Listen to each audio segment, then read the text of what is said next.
with us? Well, that's right. Let's focus on Indian renewable energy lender, that's IREDA. They have been granted Navratna status by the Government of India.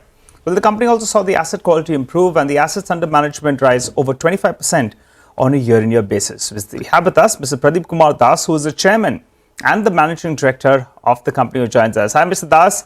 Good morning, and it's always a pleasure to have you on our show. Well, let's get a couple of those basic numbers first out of the way. What kind of AUM growth could you guide us for? And also, what kind of margins can you work with for FY25? Very good morning. And if you remember most of my interviews in the past, I have already spoken that we never focus on the numbers. And if you see our track record, almost 30% CAGR, 30-35% CAGR we have given. And 27% of loan book addition. Knowing if you see the India's additional capacity addition, what has happened year to year, it was not in that same pace what it was previously. In a sense, there is slightly percentage lower growth in last year. But however, if you look at our book additions, not only our book addition, any book in that matter, if you see in renewable space, such kind of CAGR growth nobody has exhibited. And this we have been talking from the beginning. Okay. And now we have reached Navratna. Our ultimate target would be for Maharatna. Because earlier we were Schedule B, from Schedule B to become Schedule A, then Maharatna to Navratna. So now the only target probably would have left in the Government of India space, that is Maharatna. Anyway, we have focused always on our fundamentals and best quality corporate governance. I just that.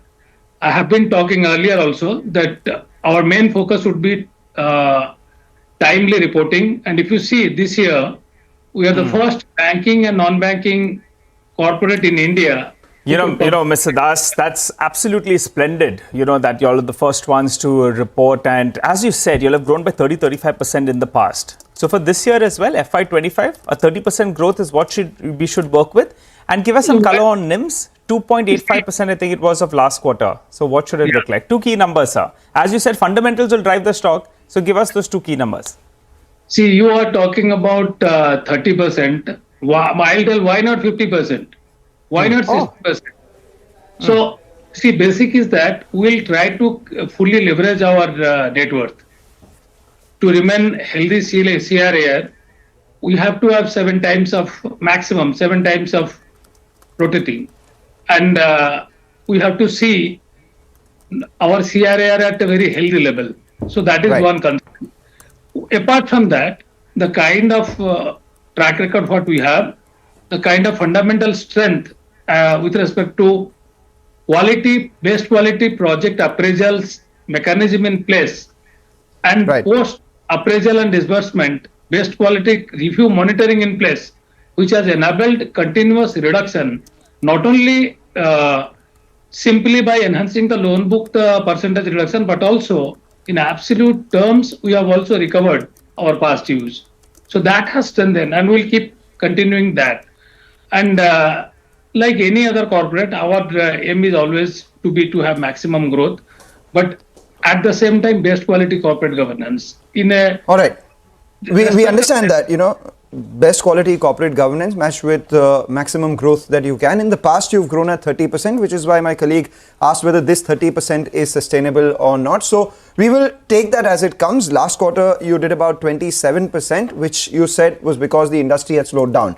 I just wanted a thought on your, mix going forward. The last time you joined us, you said 30% comes in from wind, and then you have solar, you have other hydropower, etc. as well, at around 12 to 15%. So what sector are you seeing growth in, and what will each of these sectors grow at? What will your mix look like? If you see, the percentage of growth is almost similar in the composition. There is not much change, hardly 1 or 2% here and there. But in the emerging space, particularly bioenergy, ethanol and all, and also manufacturing of PV cells, modules and all, our percentage has gone up slightly more. And in the time to come, we envisage further growth in this emerging sector, particularly e-mobility, manufacturing, and again, the green hydrogen and its derivatives, the related area, which is also emerging. And see, our strength was in making the sector bankable. If you look at ethanol, 1.5 years back we started lending, and it was initially in the entire sector, be it banking or non-banking space, everybody was going slow. Once we started giving a push, then other banks and they have also started giving it, and the sector is getting momentum now. All And right. So this emerging that you spoke about, how much is that as a percentage of your book right now, and how much do you envisage it to be going forward? So almost around 20% to 20 to 25% is there. Okay. And you expect how much will this become going forward? And our target would be always to keep a mix of 55-45 or 50-50 maximum, because we need to ensure a healthy asset quality also. Because in the emerging, you have the risk matrix is more. So as a result, you have to load risk premium. The moment you load risk premium, many of the project may not become bankable. So we have to see the balance approach. And almost 65 to 70% of our assets are risk-free assets. That means plain vanilla area assets. Okay. A fair amount of de-risking has already been done in the sector. And we need to keep a balance in that. And see, we are continuously reducing our net NPA as well as gross NPA. And in fact, my team's dream, the time should come that sometime we should reach to a net NPA of 0. Okay. That'll be interesting then. Mr. Das, we're running a little short on time, and you've given us the direction, the direction that you see the company moving in, which is quite encouraging. But leave us with a few numbers then. Your NIMs, I asked you earlier about that. It's been hovering around 3%. So what is the outlook? And you're saying your asset quality ultimately will improve, that the net NPAs will come down to 0. But in the near term, what does it stabilize at? So NIMs, gross NPAs, net NPAs. Let's wind this down with these three numbers. See, last 4 years back, our net NPA was 7.18, and if we could reach to 0.99, what figure I should predict? It is just question of time. So when we have reached 0.99, that too, taking the risk of emerging sector, 20-25% if we are going for emerging sector, where risk is too much. Despite that, we have contained the net NPA at 0.99.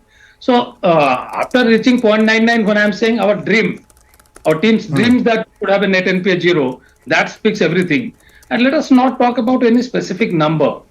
Let's see if our last 4 years track record, I think nobody has envisaged this kind of number also. Even during IPO, when during the roadshow when we spoke about it, probably people could not connect with that well, and that's the reason how the share market price in the market went up.